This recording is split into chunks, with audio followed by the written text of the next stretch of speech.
How does a nation actually survive centuries of invasion, famine, and conflict? Well, for Ireland, the answer isn't just found in its battles, it's found in its stories. We're going to dive into how a whole national identity was forged and kept alive, not with swords, but with words.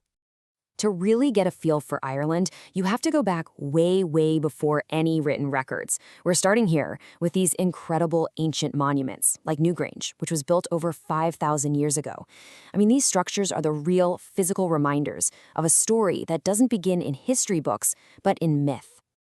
Okay, so let's jump right into that first chapter, the mythic origins. We're about to explore the magical tales and epic legends that really formed the bedrock of Irish culture and identity.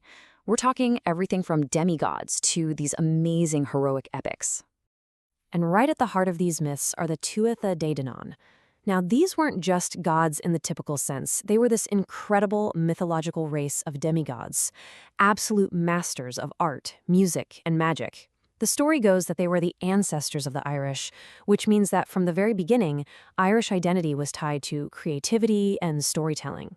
These foundational stories weren't just a jumble of tales. They were actually organized into 4 great cycles. You can see them laid out here.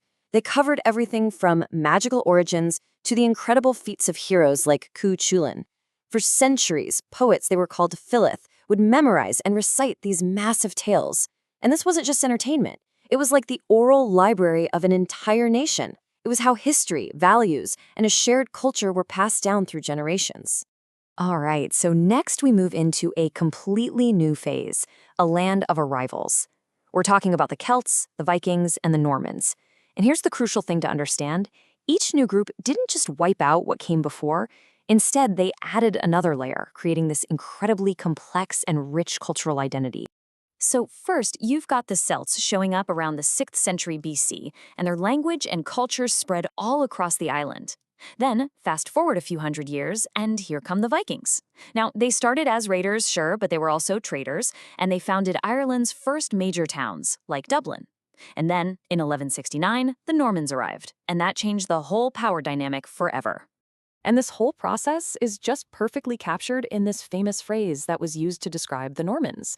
They became more Irish than the Irish themselves. It's an amazing idea, right? Over time, they didn't just conquer the land. They totally assimilated. They adopted the language, the customs, the culture. They became so Irish that you couldn't even tell the difference. And now the story, well, it takes a much darker turn as we move into the long, hard centuries of direct English rule. As military and political resistance got crushed, a brand new weapon emerged from Ireland's storytellers: sharp, biting satire. So after this one key battle, the Battle of the Boyne, a whole new order was set up. All the power was now in the hands of a tiny Protestant minority. The native Catholic population faced these brutal penal laws. I mean, they couldn't own land, they couldn't hold office, they couldn't even practice their own professions. Gaelic culture and language were systematically stamped out, and then in 1800, Ireland's own parliament was just gone. So how in the world do you fight back when you're completely powerless? Well, you use your wit. The Anglo-Irish writer Jonathan Swift wrote this absolutely shocking line in A Modest Proposal. By sarcastically suggesting that the starving Irish should just sell their babies as food for their rich English landlords, he exposed the sheer brutality of England's policies in a way that no political speech ever could. It was devastating. Then, the 19th century brings maybe the single greatest trauma in Irish history, the Great Famine. But out of this unimaginable suffering, something powerful emerged. A new energy, this dual push for both political independence and a massive cultural rebirth. Just take a second to look at that number. 2 million. Between 1845 and 1851, the population of Ireland dropped by about 2 million people. That's 1 million dead from starvation and disease, and another million forced to leave their homes forever. This catastrophe just left a scar on the national soul that changed absolutely everything. In the wake of the famine, organized nationalism just exploded. You can see on this timeline, it was a fight on multiple fronts. You had secret societies like the Fenians pushing for a full-blown revolution, while huge movements like the Land League fought for farmers' rights. In politics, parties were demanding home rule. But look at that last point, 1893, the Gaelic League. This was so important because it was all about reviving the very language and culture that had been suppressed for so long. They knew cultural independence was just as important as political freedom. And this really shows you how that political fight for independence went hand in hand with a cultural one. This movement, which we now call the Irish Renaissance, saw writers like Yeats deliberately trying to build a modern Irish identity by reaching all the way back to those ancient Celtic myths, the stories of the Tuatha De Danann and Cuchulainn, to define what it meant to be Irish for a new era. But even as Ireland fought for its future, the divisions of its past just wouldn't go away. And that would lead to a really turbulent 20th century, ending with the partition of the island and the long, painful conflict we know as the Troubles. I mean, this slide just says it all, doesn't it? It shows the long, deep shadow of history.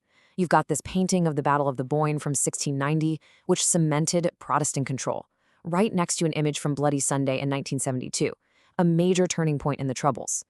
It's a powerful visual that shows how the battle lines drawn centuries earlier were still defining the conflict in the modern day. The path to this division was just violent and heartbreaking.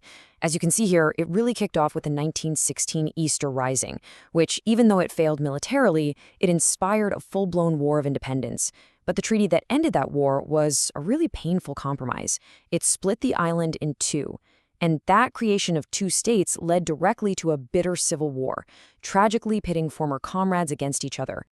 And of course, who was there trying to make sense of all this chaos? Ireland's writers. You had James Joyce, from his own self-imposed exile, dissecting the paralysis of Dublin society. Sean O'Casey put the brutal reality of those revolutionary years right there on the stage. And later on, poets like Seamus Heaney would dig deep into the soil of a divided Northern Ireland to try and unearth a shared, complicated history.